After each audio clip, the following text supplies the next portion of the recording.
So this next section is a beautiful segue really from understanding media, information and influence, because it's about owning your own story. This is a discussion or a presentation around branding. Who are you? What do you value? Can I trust you? These questions, and every brand, every person in this room, every group, every place, we're answering them whether we mean to or not. So I'm very excited to introduce our next speaker. She is the real deal. Livia Esterhazy is an accomplished leader. She's a board director, brand strategist, and CEO who's worked across multiple sectors. She has a very, very impressive list of career credentials, and rather than read them all out or go verbatim through a bio, I thought I'd look for a more personal anecdote or something more telling. So I asked one of her good friends about Livia to see what she gave me for the introduction, and it turns out that alongside all of the business now, Livia also flies microlights and is an extraordinary chef.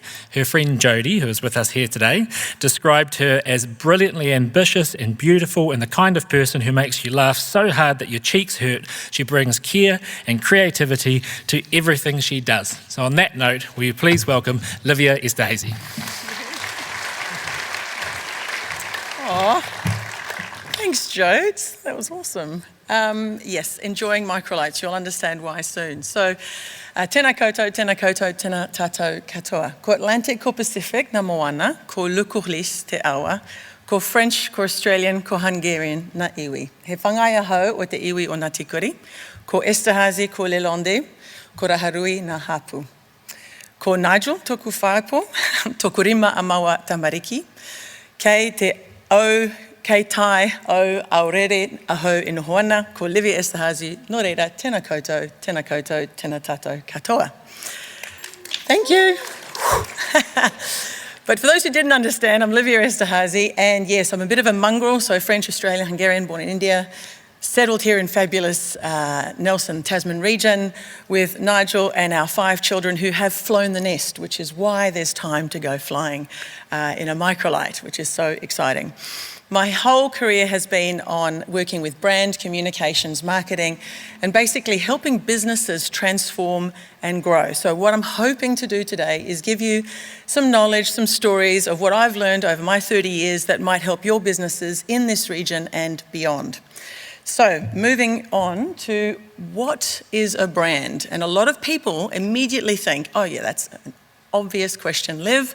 It's a logo, it's my website, it's the color palette, it's the tagline, or it's that jingle that you cannot get out of your head. Here's what I know to be true after 30 years of working in this sector, none of that is actually true. So I'm going to bring this to life by using a very simple example of a brand that we all know. If I ask you, what are the words that come to mind when you think of Air New Zealand? Have a think about it. If you're brave enough, yell out what words come to mind. Let's see who's brave. Late, yeah. Safe, yeah. Expensive, yeah, that's up there, yeah. Friendly, yeah. Adventure, nice. There we go. This is a word cloud of a lot of the words that come up. You might notice your own words up there, but you can see there are some fabulous words of love, belonging, and pride that the airline has been working years to engender basically with us. But there's a lot that's coming through as well that's not so great. Cancellations, delays, disappointment, poor comms, expensive, I heard, which is all absolutely true. So, what is a brand then? A brand is a feeling someone has about you when you're not in the room. That's it. Everything else, the logo, the advertising, the packaging, the website, those are just attempts to influence that feeling. The brand itself lives inside you, inside the mind of the person experiencing it. You don't own it. You can't fully control it. You can only try and shape it. And here's what most people miss. Every single interaction someone has with your business, your product, your people, or your region is shaping that feeling every single time. Not just the ones you planned and paid for. The ad you ran last month the service your team delivered to a client, the news story about your industry, the conversation someone had with your delivery driver, the way your product performed when it arrived in a kitchen in Tokyo or a restaurant in London. All of it is about brand. So now think about Nelson Tasman region. What does this region stand for? What comes to mind? Nature, yep. Sunshine. High rates. Do something about that, Nigel.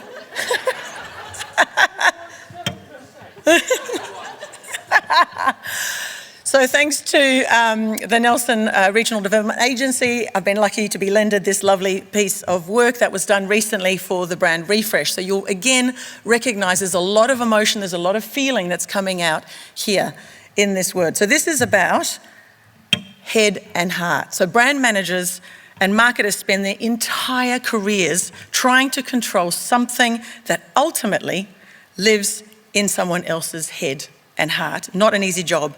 And that is both the great challenge and a great opportunity for all of you here today. Early in my career, I was really lucky to be selected as one of 7 globally to spend a week with Kevin Roberts, who was the global CEO of Saatchi & Saatchi. And it was one of those really rare experiences where you think you know what you're doing in your industry, and after a week you think you know nothing. This guy was unbelievable. Anyway, Kevin shared with us the thinking that would ultimately become his book, Love Marks. And it started with a question that I'd never, ever thought about. What actually happens in the human brain when we encounter a brand we buy regularly? So what happened here was that scientists were actually scanning shoppers' brains in real time when they went shopping in the supermarket. Ordinary people doing their weekly shop, but with a slight difference. Their brains were being monitored all the time. When they reached a product they were loyal to, the one that they bought every week, and you know, Anchor butter, whatever, milk, ice cream, blah, blah, blah.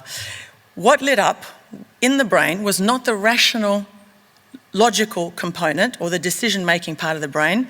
It was the areas associated with real human emotion and, more to the point, love. The same neural pathways that activate when you see somebody that you really care about were being lit up by your favourite butter, the ice cream you can't get enough of, or your weekly muesli, the same part of that brain. It's not about preference, it's not habit, it's love. Kevin's argument was simple and radical at the same time, and the most powerful brands in the world do not operate on features or price at all. They occupy emotional territory. They sit in the same part of the brain as the people who matter to us most.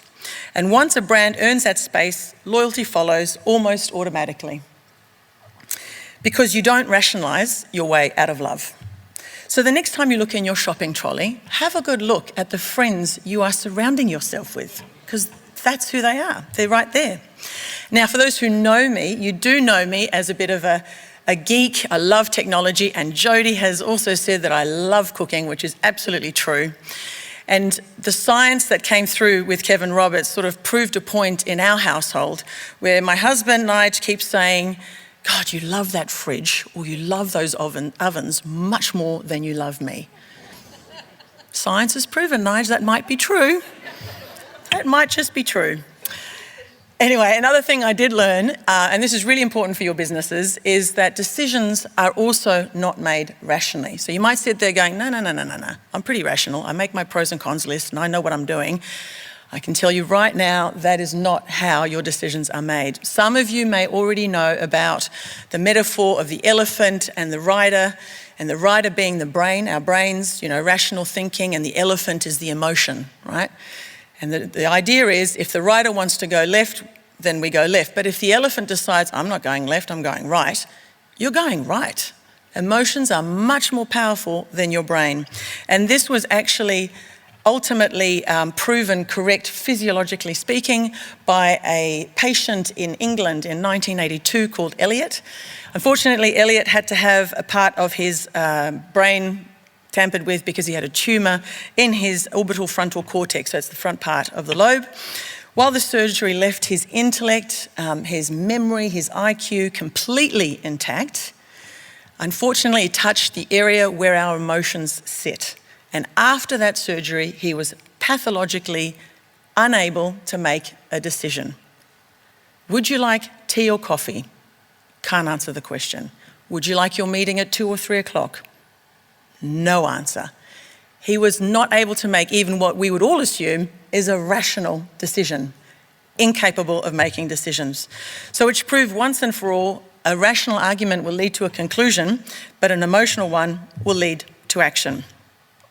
So we each left that week with a completely different understanding of what we were actually trying to do in our work. We weren't selling products or services rationally.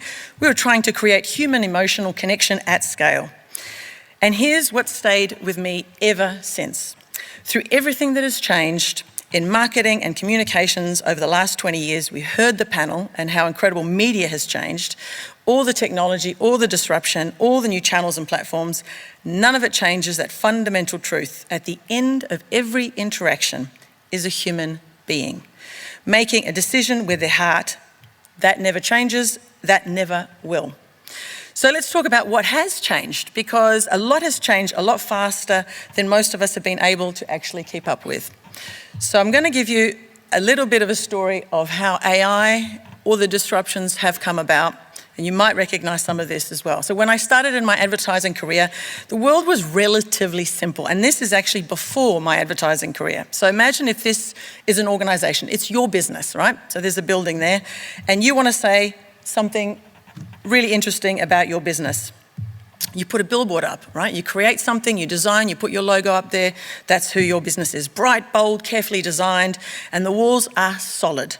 What happened inside, your culture, your decisions, your supply chain, that's all inside the business, thank you very much. The outside world saw what you wanted it to see. Then television, radio, print came along, cinema came on board, and you crafted your message and you broadcast it, right? And people received it. The brand still lived on the outside of your organization, just in different spaces. It was still what you chose to show the world, only where the world was consuming it. You still basically controlled the narrative, right? Your story. Then comes along social media. And it didn't just add new channels, it blew, whoops, I don't want to do that one. I blew the walls off your building entirely, right? So suddenly the inside of your organization is vulnerable and it's visible to everyone. Customers could share a bad experience before your customer service team even knew about it. Employees could post about their workplace culture in real time. And suppliers' poor practice could go viral before your marketing team had finished their morning cup of coffee. The gap between what a brand stands for and what it actually did became almost impossible to hide. And just as we were getting used to how to manage this ourselves, this is what happens, AI. So if we talk about social media seeing the inside walls, AI is like giving everyone X-ray vision and a long memory. It doesn't just show what's there today. It finds the patterns, connects the dots, and surfaces the truths across everything we've ever said, done, or promised. A buyer in Tokyo, a retailer in London, a journalist in New York, any of them can now research the environmental record, the supply chain practices, the public commitments, and the actual behaviour of any company, any industry, and any region, and get synthesised answers in seconds. And I know that's really scary, but I want to remind all of us here today, as humans, because you're not bots yet anyway, every wave of technology we've ever seen is ultimately just a pathway. The destination has never changed, and the destination is a human being. And I just don't want us to forget that, right? So when we're running our businesses and we're trying to connect with clients, it's a human with a heart and a history and a set of values and a brain that, as Kevin Roberts showed us, is capable of forming a bond with a brand as powerful as the ones that you care for.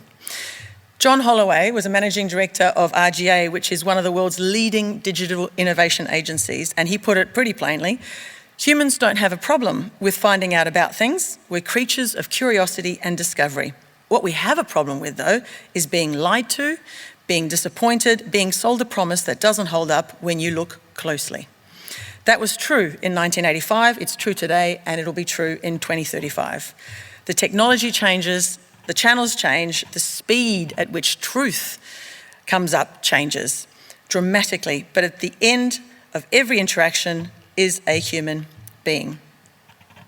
So let's talk a little bit about those touch points, because this is where it gets really practical for all of you here in the room. A touch point is any moment of contact between your brand or your organisation and the person you're trying to reach. It sounds pretty simple, but when you start mapping them out, the list is longer and more varied than most people expect. So yes, you'll get the advertisement, you'll get the invoice, the grower, the 11 p.m. social post, the news story about your industry, the AI summary a buyer reads, the phone conversation that you have, or the packaging. I mean, the list goes on and on and on. Every single one of these moments is either building or eroding the feeling. And here's the thing that you need to know about. You don't get to choose which moments your customer notices most. You can spend millions of dollars, and I've seen this, $500,000 spent on a beautifully crafted advertising campaign, and the thing that shifts your consumer is a 2-star Google rating with somebody who was pissed off 6 months ago. So a news story as well on water quality in a region where your product has grown can have an impact, or an AI summary that pulls together every piece of publicly available information about your industry and serves it up to a buyer in Shenzhen before they've even picked up the phone to call you. What I did when I was working at Clemenger BBDO, because I really love that cross-section between brand and a business and how to grow that business, we developed a framework for thinking about this, and we mapped out brand across those 5 layers. So content design, communications design, brand, experience, and business design.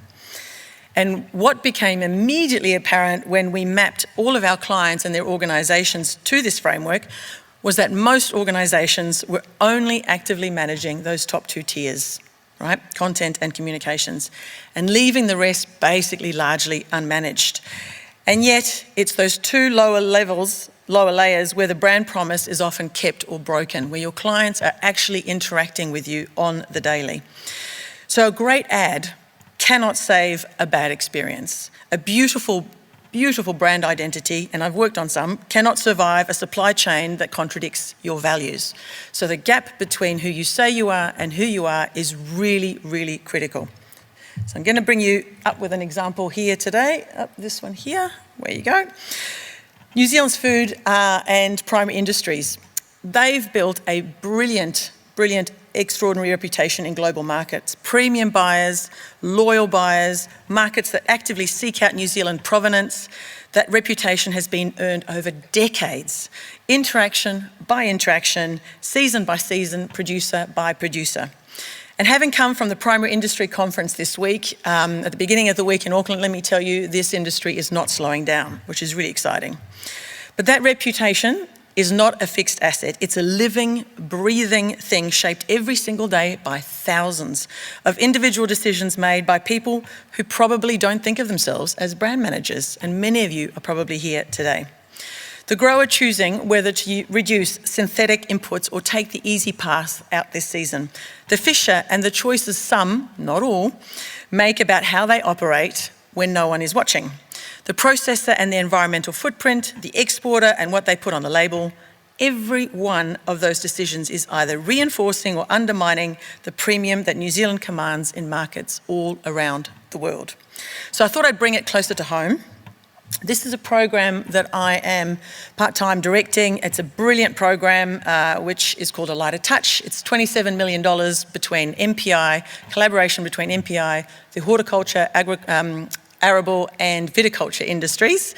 And on the tin, it basically says it's about trying to reduce the reliance of agrochemistry with our growers and increase a move towards a softer or a lighter approach in growing our crops here. But it also exists, or it doesn't exist because somebody also thought, oh yeah, let's do something sustainable, that's really, really cool. No. It exists because somebody really realised that individual growers across the country collectively determine what New Zealand means on a supermarket shelf in Singapore or a restaurant in San Francisco. So in a way, in a weird way, it's actually brand management at a regional and national scale. But let me tell you, nobody would call it that, but it is. The standard has gone up. The margin for inconsistency, or that gap, has gone down. And the only sustainable response is to close that gap, not with better communications, not with a smarter campaign, nope, but by making sure that what you say and what you do are the same thing at every point of contact, every time. And even closer to home, this is the Waimea Plains, Appleby Farms. So Appleby Farms is leading a movement that deserves far more attention than it actually gets. They're actively redesigning their farming practices around biodiversity as part of the Alida Touch program. And they're planting to help reduce that reliance on agrochemistry. But interestingly, they're not doing this behind the fence. They're inviting, as you can see here, other growers in the region to learn and build from what they've already learnt in their paddock. So I want to acknowledge how brave that is, because changing on-farm practice is hard. It carries real financial risk. It requires faith that a short-term cost is actually going to be better than is worth the long-term gain. But here's what Appleby Farm understands. They are not just farming. They're actively closing the gap between what this region says it stands for and what actually happens on the ground. Every decision they make is a touch point. It's a statement that says we are who we say we are. So it's not a campaign, it's a paddock. And a business community, like you in this room, that is connected, ambitious, and clearly paying attention, well, first of all, because you're all here anyway. So, let me be direct, because everything I've talked about so far has basically been leading to this point, if you haven't figured this one out. Everyone in this room, every single one of you, is a brand manager for your organisations, for this region. Not metaphorically, not, hey, that's a really cool idea, Liv, I'm going to go to lunch now.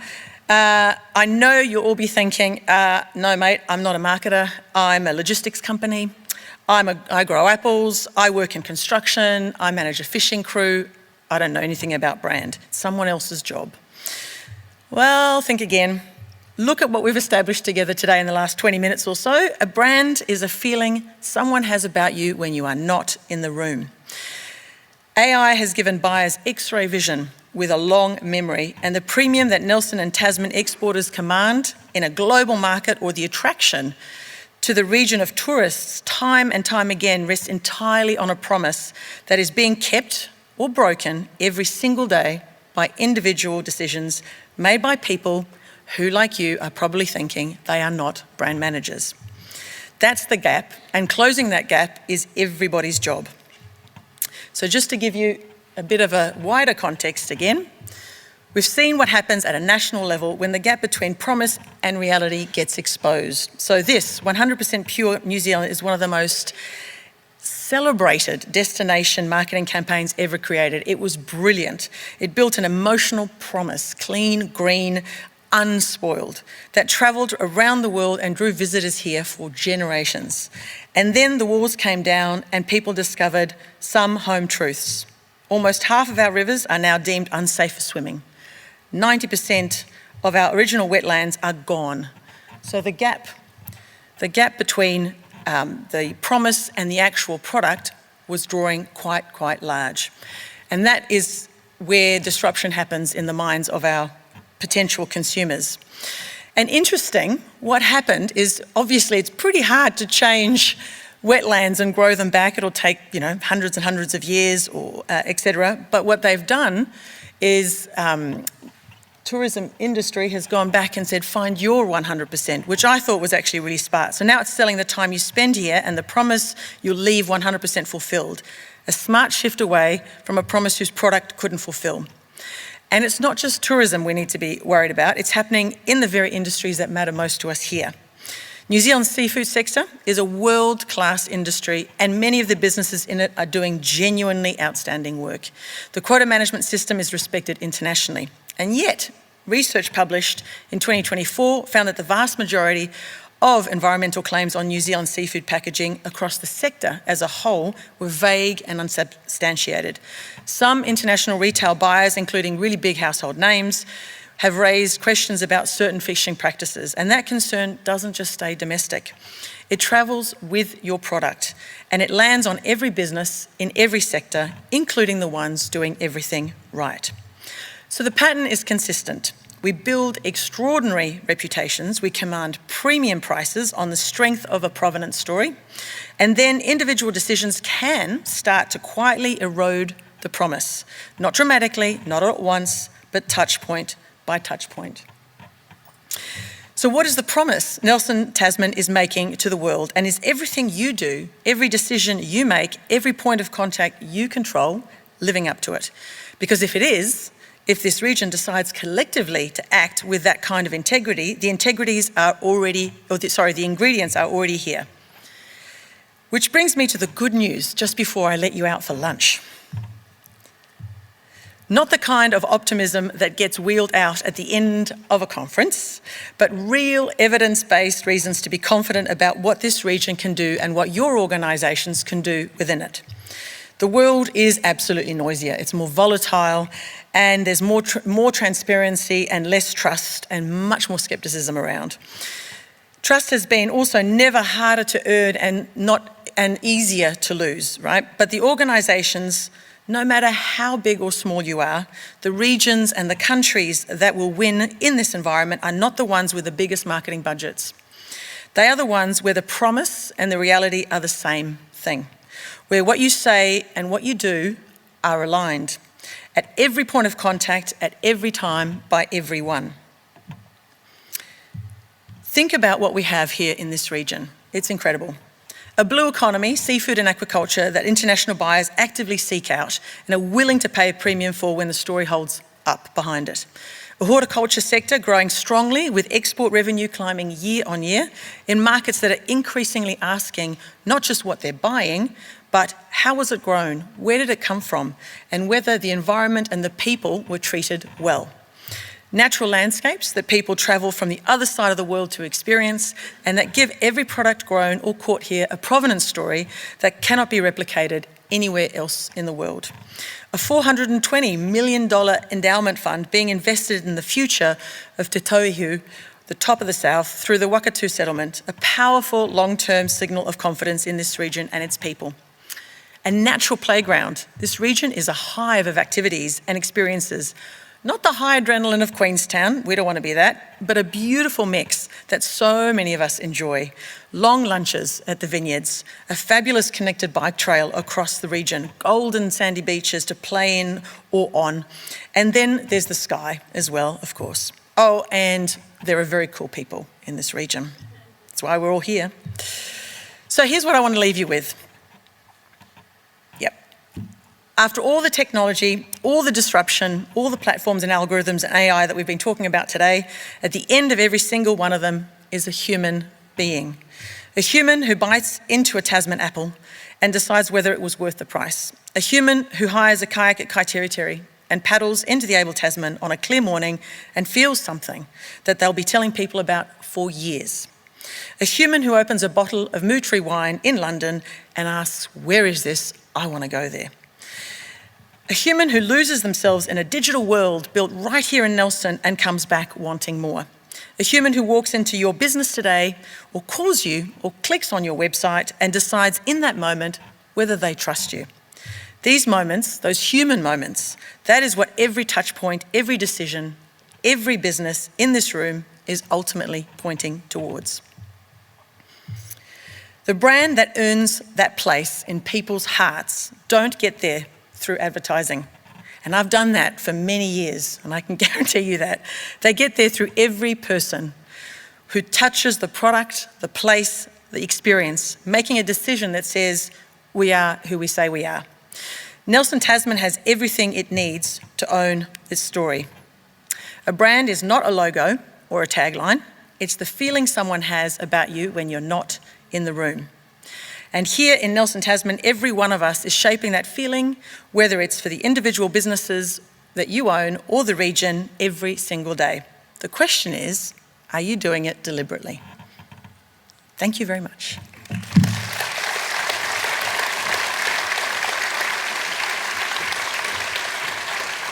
Now's the scary bit, the questions. Thank you, Livia. That was absolutely fantastic. Sorry to disappoint that I didn't get to do the creep up the stairs. Oh, yeah. Because you're over time, because you kept time. I kept time. Yeah, we Sweet. talked about that. You could have heard a pin drop for most of that. Everyone was very engaged. Thank you for sharing so passionately in an area that you've got so much experience in. That was just perfect. Sweet. In fact, I had a text during this, which is, isn't she just amazing? Oh. All right. Feel free to send in any questions if you've got them. I want to throw a couple your way, and we'll have time for one or two more. So you talked brilliantly, threaded through the place brand and the businesses in the room and the stories that they're sharing. You talked about having all the right ingredients. I guess as a resident and as a consumer in this region, what opportunities do you feel like we're leaving on the table? What more do you feel like we could be doing collectively to contribute to that regional story, that regional brand? Yeah, I think there are quite a few businesses who probably have not understood until now the impact that experience has around not only the region but how far wide it goes. And I think by actually discussing it and agreeing it as a region, what is it that we want people to leave us with? And the Nelson Regional Development Agency have great work in this space where they can guide you to go, look, if you want to be part of this whakapapa and this story of this region, then look at what we're trying to create and then figure out how your business actually can take from that and also give back to that. And I think that's where we're missing out. We're not collaborating or being as collective as we probably could be in this space, or deliberate, I would say. I went down, did a piece of work on place branding in Selwyn a couple of years ago, and I always, when I go to workshops or then I'm meeting a new community, I always try and meet people at the door and introduce them and ask what they want out of the workshop. And the experience that really stuck with me is one of the local vineyard owners came through, and I asked him the question, and he said, "What do you mean?" I said, "Well, what do you want from today's session?" He said, "I'm not here to get anything, I'm here to give. I'm here to contribute." And I was like, "Oh, they don't make them like you." It's amazing. That was the feel of it, contributing back to the place you're in. We'll go straight to some audience questions now. What tips do you have for businesses who need to close the gap quickly between lived experience and brand proposition? One of the exercises that I talked about before, that was really, really eye-opening. I know it sounds simple, but get just butcher paper, whatever, get your team around and spit out every single interaction point that you have with your customers and your clients. Yes, there's the obvious ones, website, blah, blah, blah, phone, but you would be surprised about every single interaction point. So start with wherever you start. If you're a grower, think the paddock, the orchard. If you're an IT person, think wherever you start and map your entire process, not just the consumer front side, the supply chain, everything. Get it all down and have a look at every single interaction and does it align? You would be surprised how misaligned most of your stuff is because it's in the background. It's not the pretty shiny stuff in the front, it's in the back. But that background has a huge impact. So if you sort of say at the front end, yes, we're fabulously collaborative as an organisation. We want you to come and talk to us. It's really, really great. People pick up the phone. Oh, that's not my business. That's that other department's business. Okay, get shoved to the other department. Oh, yeah, no, that's great, but that's, Holly's role. Holly's not here today. I'm really sorry, but, and then you get thrown around. You think, God, how collaborative, how easy is this? This is awful.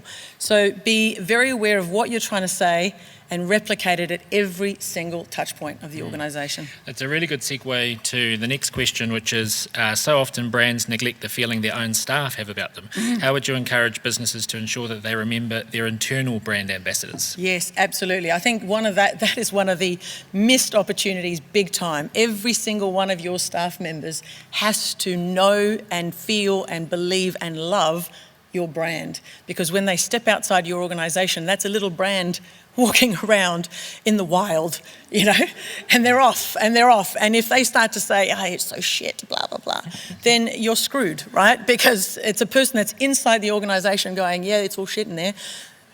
Your brand, no matter how much you spend out the front end. So that is probably one of the first things that I would go to. Every time we did a campaign or program of work, I never, ever, ever did anything external until we knew that we had everything done internally. I can tell you, I worked on in New Zealand at one point, and their internal campaigns at the time lasted a year.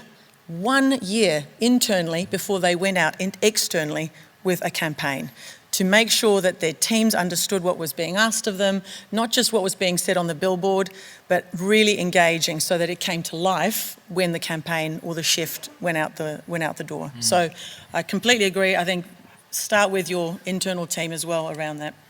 Awesome. And one last question to finish, which is a good one because I know it's in another area of passion for you, which is from Sky Davies. So nature and outdoors stood out in the NRDA work on our regional reputation, and the environment is facing huge pressures. What do you think is the role of business in this space?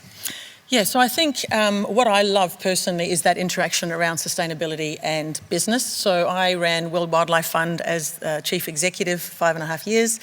And from a business perspective, it was basically 6 months from bankruptcy when I took it over. And my job was to turn it around. So it was a real business role. But what I learned was that interaction between doing really good with the environment, you know, that sort of more than triple bottom line, but actually working with the environment was hugely profitable. There is a way through, and a lot of people think, if I want to grow, you know, I might have to let the environment stuff go. Not at all. It's critical more now than ever before that we actually look to the environment, that we actually make sure that whatever we're extracting or using from it, that we're helping to put it back in some way, shape or form, and being respectful, because, you know, up until now, we've not really thought of nature as a physical asset or an input, but as it's becoming more and more scarce, there is more work being done in that space. So there's the nature being accounted for almost, that will come in eventually, just like carbon does. So I think what's critical is to recognise, the first thing is to recognise that nature is an input and it's not a forever commodity out there. We actually need to use it sparingly. Awesome. That's a great note to wrap up on. Please join me in thanking Livia Esterhazy again. Thank you. Thank you. Awesome. Thank you. It's so good.